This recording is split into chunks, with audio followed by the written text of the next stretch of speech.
tentunya dalam hal ini yang menjadi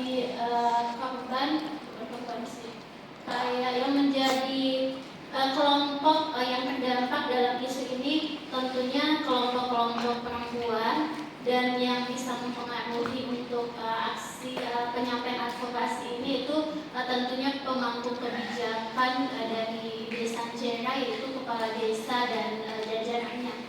Nah, untuk analisis datanya kemarin saya mewawancari beberapa koresponden, ada dari perwakilan kaum muda, ada juga perwakilan dari BPD perempuan, di mana dari hasil wawancara tersebut ada beberapa perbedaan yang saya dapatkan untuk tantangannya. Kalau dari perempuan muda itu tantangan utama itu dari stigma masyarakat yang mengatakan bahwa perempuan itu yang memang di rumah aja, atau perempuan itu tidak bisa, perempuan itu tidak tahu urusan begini, hanya urusan laki-laki saja. Stigma seperti itu sehingga membuat dari kaum muda itu tidak pede, tidak berani untuk menyampaikan pendapat atau untuk berpendapat di ruang publik.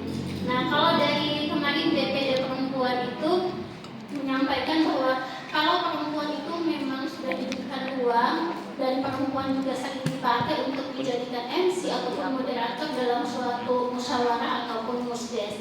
Namun ketika perempuan diberikan kesempatan untuk menyampaikan pendapat ataupun menyampaikan apa yang menjadi keresahan perempuan itu sendiri, itu dari pihak pemangku kebijakan itu lebih cepat-cepatin gitu untuk dibatasi ruang dan waktunya, sehingga pun akhirnya untuk penyampaian pendapat itu tidak terlalu diprioritaskan seperti itu. Nah, ini selaras juga sih Kak, relevan juga dengan kaum perempuan muda itu jarang diundang untuk musdes ataupun musrenbangdes ataupun pertemuan-pertemuan apapun yang menyangkut sosial masyarakat desa seperti itu. Yang keempat itu pengumpulan dukungan jaringan. Tentunya dalam hal ini menurut saya yang paling utama itu saling support sesama wanita perempuan yang terdampak dengan dibuatkan mungkin pertemuan-pertemuan dengan kelompok muda seperti itu. Nah, untuk strategi pesannya, berkaitan dengan tadi masalah yang saya temukan di lapangan, ya harapannya sih untuk kedepannya pemangku kebijakan berani investasi untuk perempuan dengan meningkatkan skillnya, kemampuannya berbicara di ruang publik dengan memberikan pelatihan-pelatihan public speaking ataupun pelatihan-pelatihan untuk berani tampil dan berbicara di ruang publik.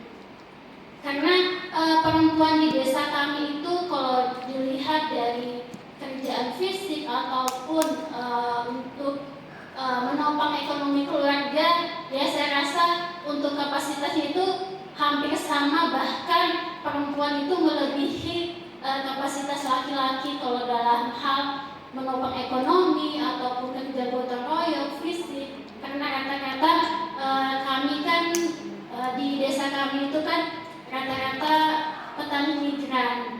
Jadi pekerjaan antara laki-laki dan perempuan itu bisa dikatakan lebih banyak perempuannya. Selain ngurus anak di rumah, ya ikut juga ke sawah untuk membantu suami seperti itu.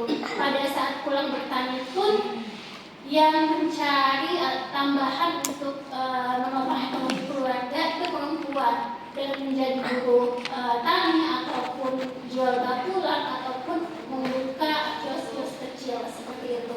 Sehingga untuk kedepannya ya harapan saya untuk pesan advokasi untuk pemangku kebijakan desa, ya setidaknya perempuan tidak hanya unggul dalam hal-hal di luar di belakang layar, tapi ketika di ruang publik ataupun di depan layar, ya perempuan juga bisa diprioritaskan untuk pendapatnya ataupun bisa diprioritaskan apa yang menjadi masukan ataupun itu sendiri, sehingga di ruang publik pun ya pendapat perempuan ya bisa diperhitungkan gitu, bisa diprioritaskan.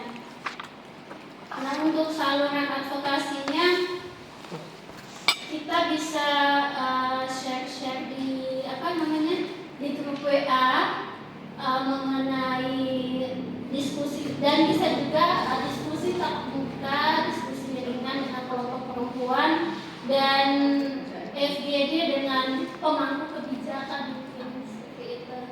Ya, mungkin itu saja yang saya sampaikan. Terima kasih. Wassalamualaikum warahmatullahi wabarakatuh. Waalaikumsalam warahmatullahi wabarakatuh.